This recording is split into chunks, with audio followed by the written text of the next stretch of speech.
दोस्तों, कंपाउंडिंग एक ऐसा शब्द है जिसे हम सभी स्कूल टाइम से ही सुनते आ रहे हैं और आज के समय में तो सोशल मीडिया पर या दूसरे आर्टिकल या वीडियो पर कंपाउंडिंग के बारे में ही दिखाया जाता है। लेकिन इसके बावजूद अधिकतर लोगों को इसके बारे में या सही इस्तेमाल करने के बारे में ज़्यादा कुछ पता नहीं होता है। वो अक्सर ज़िंदगी भर पैसा कमाने के बाद भी करोड़पति नहीं बन पाते हैं और ना ही कभी फाइनेंशियल इंडिपेंडेंस की अपनी जर्नी पूरी कर पाते हैं, क्योंकि उनके द्वारा लिए गए ज़्यादातर फाइनेंशियल डिसीजन जाने अनजाने में कंपाउंडिंग की थ्योरी के विपरीत हो जाते हैं। तो आज के इस वीडियो में गाइस, कंपाउंडिंग की हर प्रॉब्लम को हम दूर करने के लिए कंपाउंडिंग के एक ऐसे फार्मूले के बारे में बताने जा रहा हूं जो आपको जल्द से जल्द करोड़पति बनाने में मदद मिलेगी। यह एक ऐसा फार्मूला है जिसके लिए बस आपको 8 साल काम करना होगा और इसके बाद जिंदगी भर आराम आराम ही करना है। कंपाउंडिंग के इस फार्मूले को बेहतर तरीके से समझने के लिए हम एक स्टोरी का सहारा लेंगे। तो चलिए शुरू करते हैं।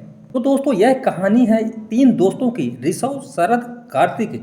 ये तीनों दोस्त एक ही कॉलेज में एक ही क्लास में साथ साथ पढ़ते हैं। ये तीनों दोस्त इतने अच्छे हैं, आपस में कभी भी मन मुटाव नहीं रखते हैं। कॉलेज की पढ़ाई पूरी होने तक तीनों दोस्त साथ साथ रहते हैं और इसके बाद करियर की बात आई तो तीनों दोस्त जॉब के लिए अलग अलग जाना पड़ा। और फिर आगे ऋषभ ने फ्रीलांसिंग का जॉब चुना और वही शरद ने अपनी इच्छा के अनुसार एक एडवर्टाइजिंग एजेंसी में राइटर के रूप में काम करने लगा। अब बात रही कार्तिक की, तो उसने कॉलेज प्लेसमेंट के थ्रू हुई अपने करियर को दिशा देना सही समझा और इसलिए उसने एक सॉफ्टवेयर कंपनी में प्लेसमेंट ले लिया था।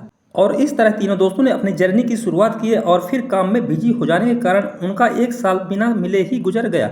इस 1 साल में ऋषभ और शरद फाइनेंस की गणित को समझने की कोशिश कर रहे थे और उन्होंने यह जान लिया था कि केवल मंथली सैलरी से काम नहीं चलने वाला है। इसलिए उन्होंने अपनी मंथली सैलरी से कुछ कुछ सेविंग करना शुरू कर दिए थे और उन्होंने एक अच्छे जगह इन्वेस्टमेंट करना स्टार्ट कर दिया था। वही दूसरी ओर कार्तिक एक बहुत ही हम्बल बैकग्राउंड से बिलोंग करता था और अभी तक उसका जो माइंडसेट है डिपिकल वही मिडिल क्लास वाला बना हुआ था। इसी वजह से उसे लगता था कि इन्वेस्टमेंट वगैरह ये सब फालतू की चीज़ें हैं, खाओ पियो एंजॉय करो और यही जीवन है, बाकी सब तो मोह माया है। अपनी इसी फिलोसफी को फॉलो करते हुए एक अच्छे से फ्लैट को रेंट में ले लिया था। वही फिर ऑफिस जाने के लिए कार्तिक ने एक चमचमाची हुई ब्रांडेड कार भी ईएमआई पर खरीद ली थी। महीने के उसके पास 1 लाख रुपए की सैलरी आती थी जिन्हें वह पार्टी करने में, नए नए एक्सपीरियंस मटेरियल खरीदने में खर्च कर देता था। इसके अलावा मंथ में लास्ट में जब उसका बैंक अकाउंट पूरी तरह से खाली हो जाता था तो वह खर्च के लिए पूरा करने के लिए क्रेडिट कार्ड का इस्तेमाल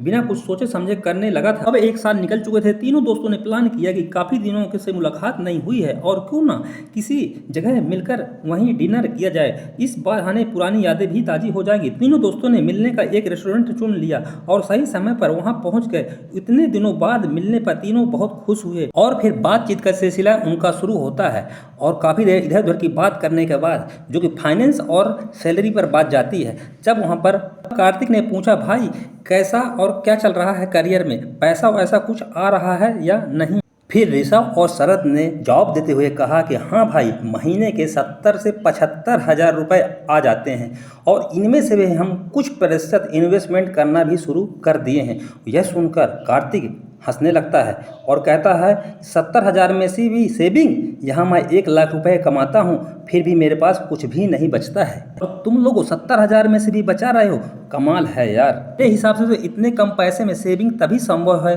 जब सारे खर्चे को रोक दिया जाए। इस पर ऋषभ कहता है कि ऐसा नहीं है भाई, मैं अपने पैसों को लाइफ को मैनेज करने के लिए 80+20 रूल्स को फॉलो करता हूँ। महीने का जितना भी पैसा मेरे पास आता है उसका मैं 80% अपने हाउस ग्रोसरी बिल्स के लिए ज़रूरी चीज़ों को खर्च करता हूँ और फिर 20% रुपये जो इन्वेस्टमेंट कर देता हूँ। जैसे कि मैं हर महीने फ्रीलांसिंग से लगभग 70 हजार रुपये कमा लेता हूँ यहाँ पर, तो उसमें से यानी कि मैं 56 हजार रुपये रोज़मर्रा की चीज़ों पर खर्च करता हूँ और यहाँ पर बचे हुए 20% यानी कि 14 हजार रुपये मैं एक इंडेक्स फंड में इन्वेस्टमेंट कर देता हूँ। और फिर ऋषभ की बात को आगे बढ़ाते हुए शरद कहता है कि भाई मेरा भी कुछ ऐसा ही है, फालतू के खर्चों को मैंने बिल्कुल जीरो कर दिया हूँ और मैं फ्लैट की जगह एक छोटे से रूम में लेकर रहता हूँ और मैंने कार खरीदी नहीं।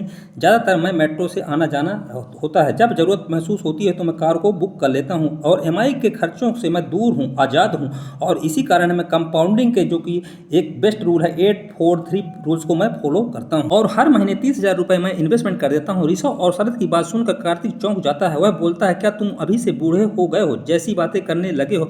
अभी तो हम जवान हैं, यह टाइम होता है इंजॉय करने का, ऐश करने का। क्या तुम अभी से इन्वेस्टमेंट और सेविंग के चक्करों में फंस रहे हो? और भाई शरद, तुम क्या कंपाउंडिंग जैसे झमेले में इतना पैसा डाल रहा है? यह सब स्कूल बुक और स्टोरी में ही अच्छा लगता है। असलियत में इनसे कोई भी अमीर नहीं होता है। ये सब कैलकुलेशन में ही मैजिक लगता है। असलियत में तो इन लोगों का पैसा डूब ही जाता है। और फिर कार्तिक को बीच में ही टोकते हुए ऋषभ बोला, भाई ऐसा बिल्कुल भी नहीं है। शरद जो कह रहा है वो बिल्कुल ठीक कह रहा है। कंपाउंडिंग की पावर अभी तूने देखी नहीं है, इसलिए तू ऐसी बातें कर रहा है। दुनिया के बड़े बड़े इन्वेस्टर आज इसलिए अमीर हैं क्योंकि उन्होंने कंपाउंडिंग की प्रोसेस पर विश्वास रखा और अपने पैसों को अच्छी जगह इन्वेस्टमेंट किया।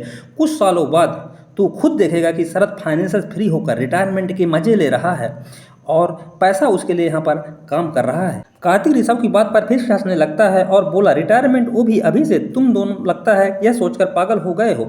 ये सब फिल्मी बातें हैं भाई। रिटायरमेंट होता है 16 की उम्र पर, ना कि जवानी में। खैर, जो तुम्हें ठीक लग रहा हो करते रहो। इस तरह तीनों दोस्तों की मुलाकात समाप्त हुई और फिर तीनों दोस्तों अपने अपने काम में चले जाते हैं। और फिर तीनों दोस्त अपनी लाइफ में इतना बिजी हो जाते हैं कि देखते ही देखते 7 साल निकल गए। यहाँ तक कि आते आते तीनों की उम्र 30 साल लगभग हो चुकी होती है। 7 साल बाद जब तीनों दोस्त फिर एक दूसरे को याद आई तो उन्होंने फिर से मिलने का एक प्लान बनाया। तीनों ने फिर से उसी रेस्टोरेंट में डिनर करने के लिए इकट्ठे हुए और एक बार फिर बात करते करते इन्वेस्टमेंट की बात पर आ गई। कार्तिक ने टोन मारते हुए पूछा, क्या हाल है तुम्हारे कंपाउंडिंग का?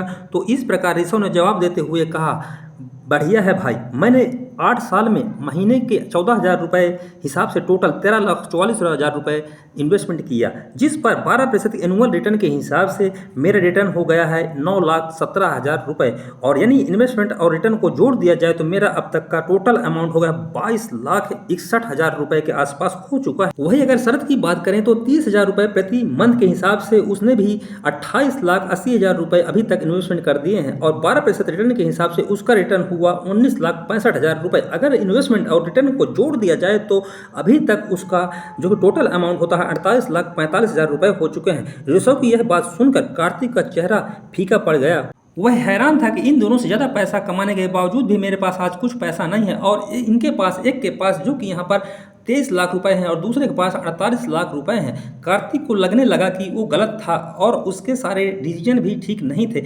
इसीलिए उसने शर्मिंदा होते हुए शरद से पूछा, भाई तू बता 843 रूल्स ऑफ कंपाउंडिंग क्या है? शरद ने मुस्कुराते हुए कहा, भाई कुछ सालों और रुक जा, फिर तुझे खुद समझ में आ जाएगा। और फिर अगले 4 साल बाद तीनों दोस्तों की एक बार फिर मुलाकात हुई और जब बात फाइनेंस और रिटर्न पर पहुंची तब कंपाउंडिंग के मैजिक से ऋषभ के पास यहाँ पर टोटल 45 लाख हो चुके थे। वहीं दूसरी ओर शरद के पास जो कि टोटल अमाउंट 96 लाख हो चुके थे, यानी पहले से लगभग दोगुना हो चुका था। इस अमाउंट को तो सुनकर कार्तिक के होश उड़ गए। उसने अपनी गलतियों पर और पूरी जिंदगी फिजूल खर्चों पर पछतावा हो रहा था।